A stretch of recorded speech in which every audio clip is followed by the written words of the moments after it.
Okay, Kathy, can you see the slides? Yeah. Okay. And I'll just say next. Yeah. Well, hi everyone. I'm Kathy Kuhn, and I work for the Bureau of Ocean Energy Management, and I'm a marine scientist by training, and I'm a research program manager at the Bureau of Ocean Energy Management. And in addition to working for BOEM, I did a program lead presentation for IARPC Marine Ecosystem Collaboration Teams. Gosh, just a month ago. I want to talk about one of the projects I've been involved with, and that's the Arctic Council's Circumpolar Biodiversity Monitoring Program. And a bit of background, if you're not familiar with the Arctic Council, I'll just cover this in a couple slides in case everybody already is, but the Arctic Council is a high-level intergovernmental forum to provide a means for promoting cooperation, coordination, and interaction among the Arctic states with the involvement of Arctic indigenous communities and other Arctic inhabitants on common issues, in particular issues on sustainable development as well as environmental protection. The Arctic Council is comprised of Arctic countries, and there's 8 of them. It includes Canada, the U.S., the Russian Federation, Norway, Iceland, Sweden, Finland, and Kingdom of Denmark. I'm on slide 3 now. Sorry about that, Kelly. In addition to the different Arctic countries, there's also organizations representing the indigenous peoples, and that's called the permanent participants. And this category was created to provide for active participation and full consultation with the Arctic indigenous peoples within the council structure on the Pan-Arctic. And examples of what these are Aleut International Association, which is active in Alaska, the Arctic Athabascan Council, the Gwich'in Council International, the Inuit Circumpolar Council, the Sami Council, as well as the Russian Association of People of the North. There's also an observer status in the Arctic Council, and that's open to non-Arctic states. You can see that there's countries including England and France, Japan and Korea that are considered observers. And also there's some environmental NGOs and non-governmental organizations that actively participate in this large intergovernance international body. The work that the Arctic Council facilitates as across 6 working groups, and so the program I'm speaking to today is under the Conservation Arctic Flora and Fauna Working Group, and that's the Circumpolar Biodiversity Monitoring Program. So I kind of just wanted to provide that context for this presentation and of this monitoring program. And so next slide.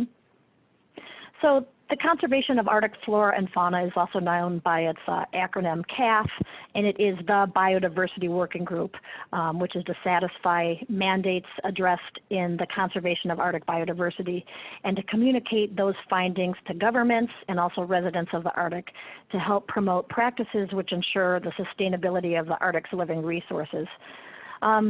Again, the CBMP program is the largest project under the CAF working group, and really it's known as a network, an international network of scientists, governments, indigenous organizations, and conservation groups working to harmonize and integrate efforts to monitor the Arctic living resources. The goal is to facilitate more rapid detection, communication, and responses to the significant biodiversity-related trends and pressures affecting the circumpolar world. So there's 4 steering groups under this CBMP program, and they're focused around the major ecosystems in the Arctic. They cover the marine, freshwater, terrestrial, and coastal environments. And the CBMP, as many Arctic Council working groups, operates under these 4-year strategic plans, and that in essence is to set goals and to make sure that milestones are met as measures of success. An example, and I'll go a little bit into more detail for each of these 4 steering groups, are the State of the Arctic Biodiversity Reports, where it's a think tank of many scientists across the Pan-Arctic and other groups that talk about what is actually the key elements that are going on in that ecosystem. So next slide. And Sandy pointed out at the beginning that the CBMP program overall is co-led by the U.S. and Denmark, Greenland, and so I am a co-chair for the CBMP program overall with Tom Christensen from Denmark. And this the chairmanship that kind of does the organizational structure of the CBMP rotates on a several-year basis. So again, the CBMP is an international network of scientists, including government agencies, indigenous organizations, and conservation groups that are all working together to harmonize in efforts to monitor across the Arctic's living resources. And then, just a note too, in terms of IARPC, many of the scientists that are engaged in this Pan-Arctic program, regardless of what discipline or what ecosystem it's in, live in the U.S. Arctic. And so I'll bring this up a little bit in our discussion of that. So the CBMP also works to leverage monitoring activities of networks and nations and establish linkages to biodiversity initiatives. A main goal of this program is capacity building, reporting, coordination, and integration of Arctic monitoring, along with key communications and education and outreach. The work of the CBMP has tight connections with the IARPC performance elements. Many of these really have dealt with a marine ecosystem collaboration team, but there is some overlap, and I look forward to the discussions for the Arctic Observing Systems subteam, and that's in terms, from my perspective, of enhancing multi-agency participation, to improve best practices, coordinations, and synthesis of Arctic observations towards an integrated U.S. Arctic Observing Network. I think it has a lot of tie-ins to USAN. And then also from international perspective, also has ties to the sustaining Arctic observing networks. The CBMP program can also assist in advancing coordination among federally funded research programs similar to the IARPC and to provide decision support to Arctic stakeholders. So I felt that it still applied to a couple of the performance elements under number 9. So I'm going to give a brief overview of where each of the terrestrial working groups are and kind of what their composition is.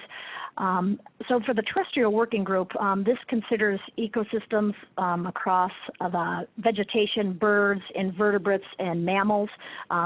These expert networks you'll see across a couple of the different ecosystems.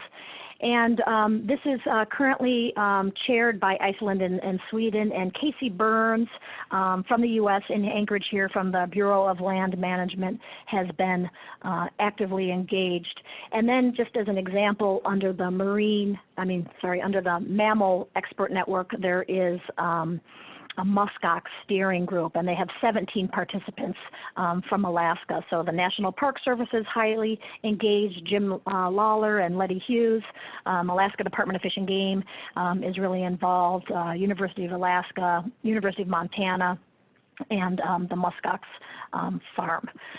The big and I'm not sure if everybody has heard of it, but the terrestrial team just published a special issue of the status of the biodiversity for this, and it came out with 14 different peer-reviewed journal articles, and I'm happy to share that link a little bit later if you'd like. Let's see, one of the primary goals of each of these steering groups is to produce a State of the Arctic Biodiversity Report. So the terrestrial group's report is imminent. And as people are thinking about this and they want specific connections for people or think of the good synergies, I can certainly provide those. So the second steering group considers the freshwater ecosystem, and they did just finalize their State of the Arctic Freshwater Biodiversity Report this last year, and it's a comprehensive 200-page report that really covers many elements of the freshwater ecosystem. Apparently, the database that they created, Pan-Arctic, contains a lot of fields and elements that they were able to solidify and crosswalk across multiple countries. And for those of you that on the phone that do data can appreciate that it's really hard to harmonize vast and diverging data sets within one country, let alone doing it across the country. They too are working on a special journal issue and continuing standardizing some monitoring protocols and giving some example case studies. And I think that's really important as I talk more about these working groups or these steering groups is communication is really key. You know, we all that work in the science realm can really get caught up in the projects that we're working on, but it's really key to have specific messaging for other programs such as IARPC or such as USAN, but also for people that are interested or live in the Arctic themselves. So there's starting to be some more focused effort with the program overall coming up with better communications. And we thought this process of coming out with case studies of how, you know, how does this element of biodiversity in this ecosystem relate to me? Looking at the Marine Steering Group, this is currently chaired by Canada and Greenland. John Bankston is the U.S. lead, and I am his alternate. And this was the first steering group that published a State of the Arctic Marine Biodiversity Report back in 2017. And so all these other steering groups have kind of utilized that as a success model or ways to improve. And so I don't know, it's referred to SAMBR, and I don't know if anybody has a copy of it, but it's, you know, it took them about 5 years to produce and had about 30 different authors, and it was really quite exhaustive for them. So they showcased elements of the Arctic ecosystem by these expert network groups across sea ice, biota, plankton, benthos, fish, seabirds, and marine mammals. And now we're kind of at the point of, you know, what's next? It took a 5-year you know, time span to get all these people to produce this report, and we're really wanting to make sure that it's the information is used as we plan other research and as we think of better ways to connect with other programs and people that live in communities. So here again, I mentioned case studies. But two things, I guess, of interest is the expert networks. We do have several U.S. reps on these expert networks. Russ Hopcroft from UAF is looking at plankton. Katrin Eichen from UAF, again, is looking at the benthos. And then Kathy Kulitz and Rob Kaler from Fish and Wildlife are looking at seabirds, and Peter Boving and Peter Thomas from NOAA, and then the Marine Mammal Commission are focusing on the marine mammal element, but we're missing experts from sea ice as well as fish. So we are open to engaging with people that might be able to serve that role. The Costal Group is the last steering group that I'll mention in detail today, but it was the last one that I guess started its implementation plan. So they have just pulled together their suggested monitoring plan that came out in 2019, and it's the first steering group that worked at co-production of knowledge from the onset. So when this pan-Arctic group of scientists came together a couple years ago, it was here in Anchorage at the Park Service, they figured out what, they discussed what elements of the coastal ecosystem they would want to study. And so by having indigenous knowledge participants there, it was a really interesting way to pick those fields of observation. So, you know, where you might have a Western scientist that would say, okay, elements of the coastal ecosystem we want to study is, you know, freshwater input or salinity, or, you know, what critters are growing at different times of the year in this ecosystem. And with the indigenous knowledge holders, we were hearing more of taste Does the taste of the food change over seasonally, or has it changed in recent times? Has harvest levels changed over time? And it really was a very unique approach of co-producing knowledge from the beginning rather than adding it on later on. And really, this has really been a solid, positive example that I think the Marine and some of the other steering groups are going to try to adopt. Taze Jones from the Park Service and Donald McLean from Canada are chairs of the steering group, and Carolina Behe from the Inuit Circumpolar Commission have been actively involved. Both the coastal and the marine working groups had workshops in Nuuk in Greenland this last November. Sandy had the opportunity, thank you, to present on the Stay On Roads project, and that was really helpful in educating the CBMP group overall about other aspects of monitoring that are going on in the Pan-Arctic. So, U.S.-focused implementation. There's a lot of Pan-Arctic emphasis, but really how does it apply to the U.S. and how do we get to convey to federal researchers of why do you want to be a part of this larger program? So we looked at the Marine Working Group first, and it was really talking about now that the State of the Arctic Marine Report, the SAMBR report, is done, are people aware of it and are people using it? And we pulled together a group of scientists and research managers and indigenous knowledge holders in May of 2019. And some of them were familiar with CBMP already. Some were expert network participants, and other were community members that had never heard of the SAMBR before.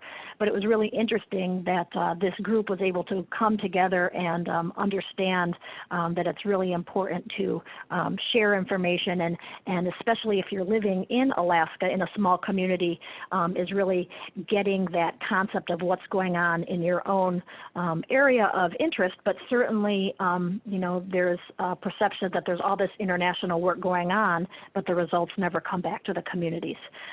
So one of the outcomes of this May meeting was to select inventory or identify or summarize an inventory of programs that are going on in the U.S. Arctic, which would be areas north of the Aleutian Islands into the Bering Sea, and certainly the Chukchi and the Beaufort Seas.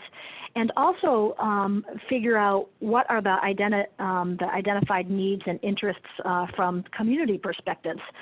One example that came out is that the SAMBR report covered comprehensively marine mammal issues north of the Bering Strait, but didn't talk about issues that might be affecting, ice seals along St. Lawrence. So it was really interesting to get that perspective from the community. And then one of the outcomes of that meeting was to promote inclusion of the Bering Sea in future CBMP outputs. There was a perception that there would be really good to have a review of data already collected. If the report was published in 2017, how do you regularly update that report without, having a 5-year effort to produce a new one? And then how do you share that information, and what specific information should be shared? There was also a discussion on how to create and sustain a forum for IK holders and scientists to communicate to each other, and we're trying to figure out how to best include that concept for the next round of CBMP marine products. As I mentioned before, the Coastal Group is really focused on this solidly, but how could we engage in that and more in the marine area? And then that was also discussion of, it's really important to continue on with biodiversity monitoring in the U.S. And one example of that I'll kind of talk about in a minute as well. But we went out and in order to do a synthesis of what monitoring is going on in the Arctic in terms of marine and coastal biodiversity, it was really easy, I guess, if you're thinking it from a Western scientist scientific thought process is you would probably reach out to relevant partners. I personally would go to AUS and see what was on their Arctic data portal. I would talk to NPRB and Sandy with USAN and all these known federal actors that are collecting science. But what we really wanted to do here is reach out to other groups that we wouldn't normally hear from. And so we sent out a survey to 200 recipients and initially got 50 responses. And here's a figure of where the responses came from. Primarily people that responded were from the Chukchi Sea and the Aleutian Basin. And we partnered on this survey with Aleutians and Bering Sea Islands Landscape Conservation Cooperative, and also with the Western Alaska Landscape Conservation Cooperative, coupled with ALI International.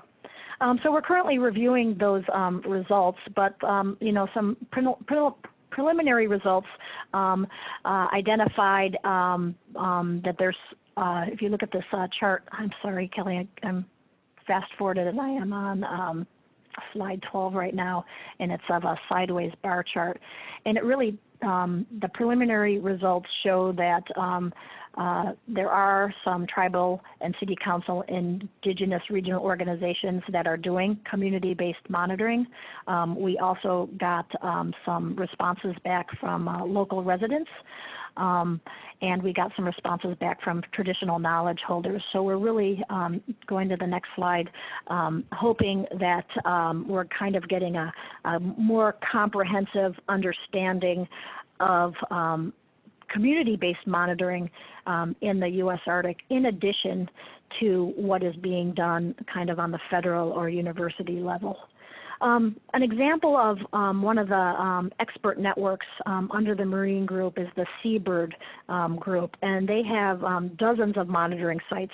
Kathy Kulitz with the U.S. Fish and Wildlife Services is really very active in this, and so there's a whole suite of U.S. monitoring sites that build into this broader Pan-Arctic schema. And so the focus has been on thick-billed mirrors, common mirrors, black-legged kittiwakes, and has discussed monitoring methods and to facilitate comparison with other countries. So I believe that Kathy and some of the other Seabird expert networks across the Pan-Arctic really utilize that synergy of that discussion of what they're collecting and then how are they storing their data. And the next slide talks about one of the CAF, Conservation of Arctic Flora and Fauna's products, and that's the Arctic Biodiversity Data Service. And it's not just policymakers that find data useful, but natural resource managers, scientists, and other organizations are interested in Arctic issues. So the CAF board developed this Arctic Biodiversity Data Service. It's online, it's interoperable, it's circumpolar in terms of a data management system with its focus on biodiversity. Information from different CBMP products is available on the this data service, and from my observation, it's something that has been used more for international purposes. Some of the other Pan-Arctic countries are required to participate in these, UN national reports, and they really pull from this data source for that.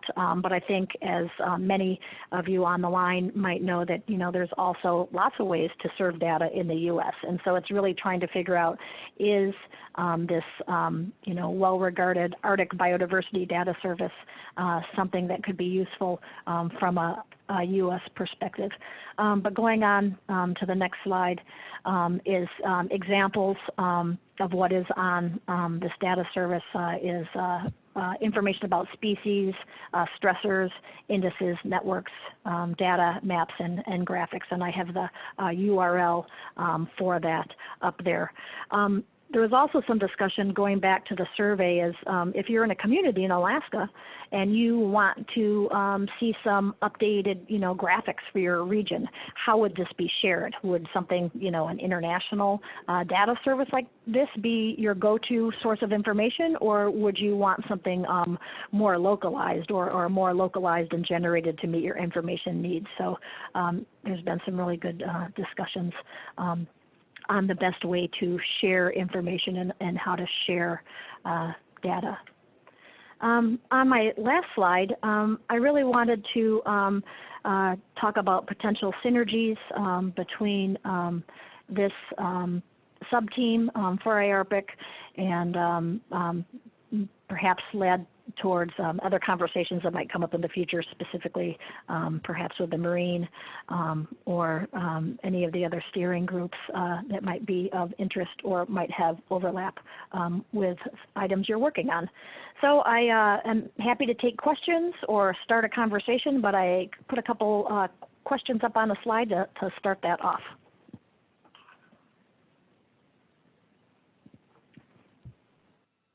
Kathy, thank you so much. That was well worth the wait. And I think you really covered a lot of the topics in your questions that we are also interested in. Any first order questions for Kathy that you'd like her to address? Will, I think you're on mute.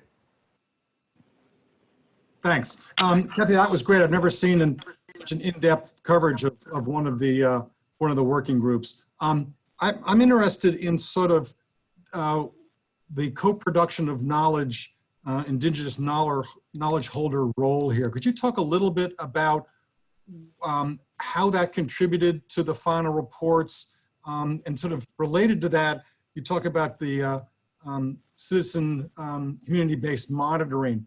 What exactly is being monitored, and how is that organized, and how are those data reported back and recorded in the database and reported back to CAF? Yeah, well, that's really a good question, Will. So the first one is the co-production knowledge has really I would say is being pioneered right now by the Coastal Steering Group. And as they pulled their group together and drafted just the implementation plan, they haven't produced a big biodiversity report as some of the other groups. They've just said, this is how we want to operate from the beginning. When we want to discuss observations in terms of, again, this is all biodiversity in the coastal environment, how do we engage, before we start reporting on that? So they have heavy permanent participation in that steering group. And so that's representations from the Inuit Circumpolar Council, and I'm not sure if you know Carolina Behe from the US here in Anchorage. She's highly, highly engaged, and there are folks from the Aleut International as well as the Sami Council. And so, for example, when I was at the Nuke meeting, there was the Coastal Group met, and I've only sat in, and I'm on the Marine Steering Group, so I haven't sat in on many of them.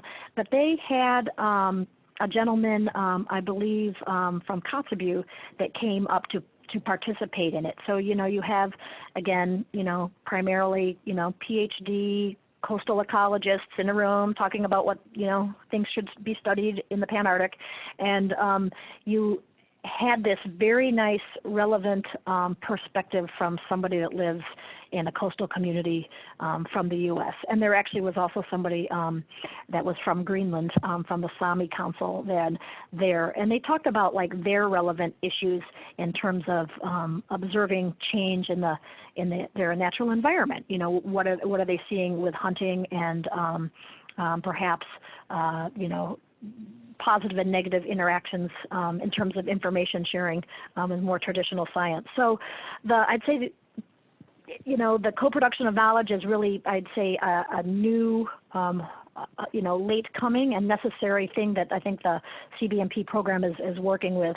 And then in terms of answering your question about the citizen-based monitoring, That also is a new perspective, and that's just an example of what we're trying to do with the U.S. So I kind of, as a CBMP co-chair, I'm thinking about, how do we sustain this international program? But as somebody that lives in the U.S. and works for a federal agency, from my perspective, it's all, how do we make this Pan-Arctic message relevant to those of us that live in the U.S.? Clearly the communities, and then clearly, those of us that work in federal agencies, and you need to explain to senior managers and the executives of why is it relevant that you spend your time on these international efforts. So the citizen-based monitoring survey was just a first step. We just sent the survey out. I'm actually reviewing the draft right now, and we're going to send the results of what we found out back to the participants. And then I think we're going to probably roll out a little bit more details of that. Some discussion kind of has occurred. I mentioned that we had partnered with some of the landscape conservation cooperatives, as they have a lot of community engagement. And if we really want to build that rapport across, federal programs and community-based monitoring, and those people that live in communities, coastal communities that are being, most affected by this environmental change, how do you start that dialogue? I mean, how do you physically start that community of practice to share information back and forth? Not just information of science that's going on in their area, but what are those main topics or those main points of interest that are of interest? I mean, I think if you lived in coastal some of the coastal communities in Alaska over the last couple of years, you're seeing many more seabird die-offs, for example, or there's more unusual mortality events being observed with gray whales and some other cetacean and pinniped species. So it's there isn't a set of community-based monitoring information that is now posted on the web and we can all just look at it. It's more like, how do we collect that information, and how do we start sharing, and then how do we as federal or university researchers kind of bridge that gap? If I can, I think this might be a good time to hear from Josie Sam also, who has been engaged with the new Indigenous working group that's preparing for the Arctic Observing Summit on the food security theme. Josie, you want to share some status on that and where you see some synergies with what you've heard from Kathy today? Yes, so I am the key coordinator for the Indigenous Food Security Working Group, and it's set up to provide guidance on how to identify the processes and connectivity and the types of observations that are needed from a food security perspective, but with a focus on the co-production of knowledge.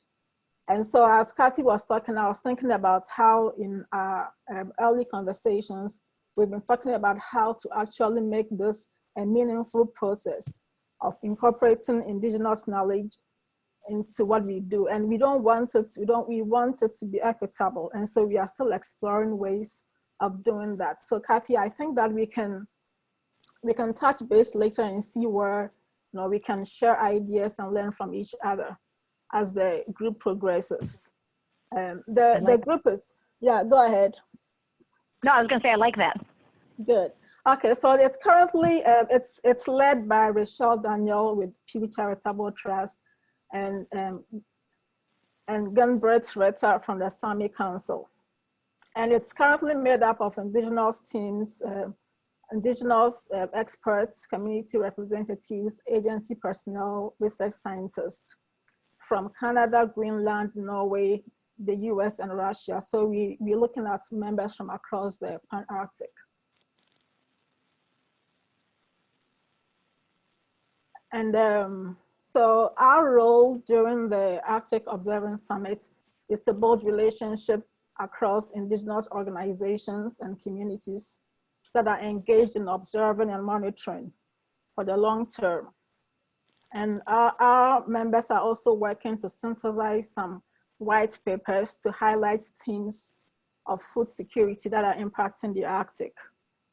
During the session, we are inviting interested members, people from the community, from the wider community, to join us in our conversation during the AOS and after. We'll be really interested in engaging with you. Beyond AOS, we are looking at being part of this, the broader SEON roadmap for Arctic observing and data systems. And we are looking at a greater coordination of societally relevant observations and effective dissemination of data information products. We are also, right now, we are hoping to start a project that's being potentially funded by the NSF and led by Higher ICANN at UAF. That involves partnerships among 9 US organizations and Alaska Native organizations.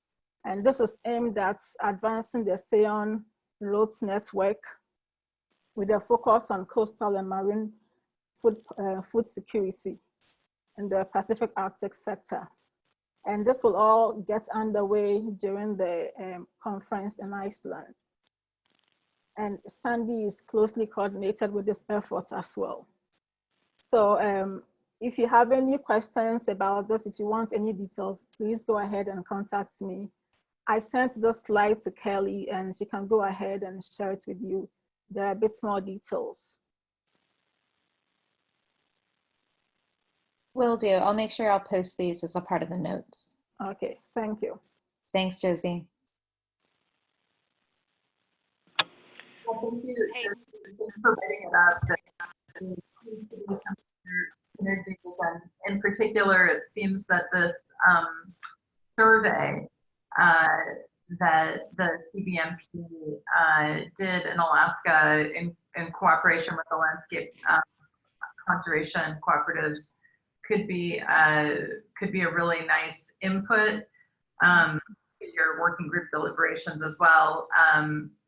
I anticipate they probably won't have the results in time, but Kathy, maybe are you anticipating yourself participating in the Arctic Observing Summit?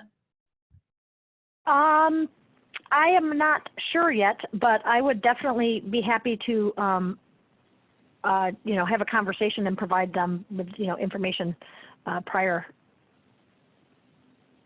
to it. So I could, yeah, I'd love to have a conversation with Josie and Hayo or Rachel. Kathy and Josie, I'd be really interested in that conversation as well. I'm grappling with how we're going to distill information from CAF and the CBMP into the Arctic Observing Viewer. A couple years ago, we grabbed a bunch of information from the CAF Terrestrial Expert Monitoring Group report, but I think clearly we need to revisit some of these more recent reports. And in light of the food security and say on roads, how do we best come up with information that's useful in our viewer and how to quantify it? So we're just trying to figure out how to best structure that information, and particularly the community-based monitoring pieces. So I'd love to continue this dialogue. Yeah, I think that would be really helpful, Allison. Yeah.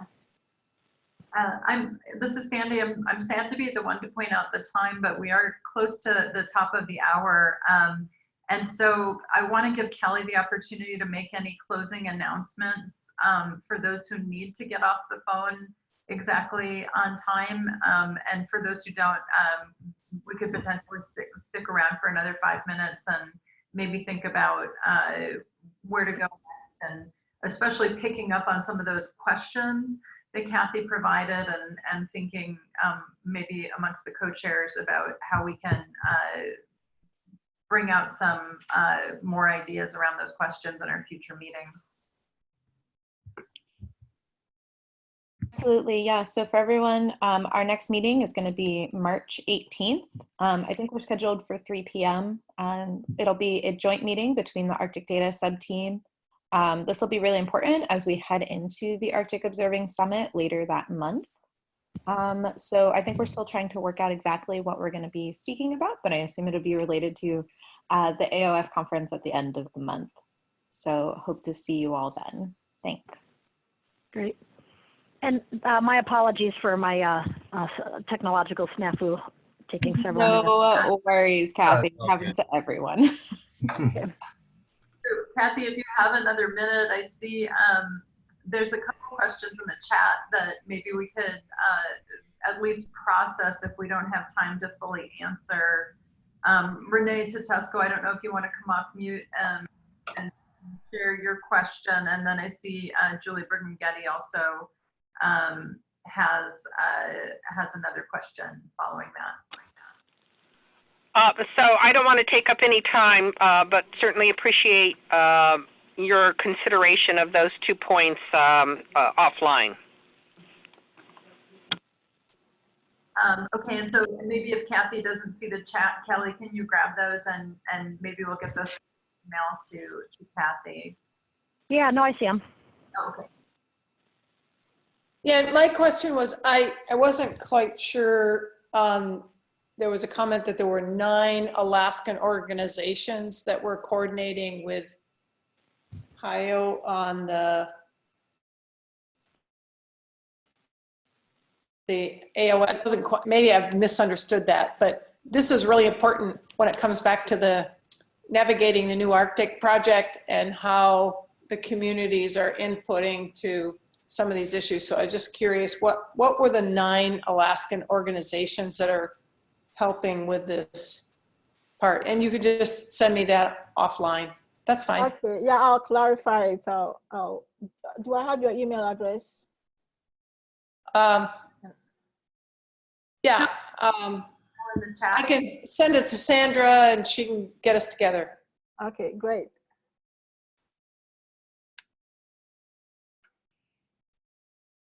Okay, so I think that seems like a reasonable closing point on those final few questions. Kathy, as you can see, there's a lot of appetite and interest for what you guys have been doing in this context. I had some of my own questions as well that I think we can save for some of our future meetings on this topic. As Kelly said, our next meeting is going to be more related directly to AOS and data, but perhaps the meeting the following month we'll be circling back to some of these topics. That sounds good. And yeah, we could maybe delve into one of the steering groups specifically, or some specific products or projects. More detail, I guess, is what I'm saying.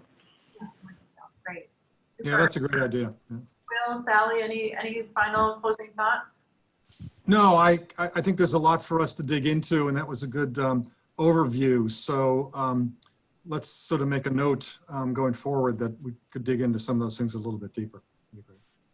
Yeah, I agree with Will. I think that'll be nice to have a follow-on. And hopefully our follow-on will not be in conflict with the biggest ocean.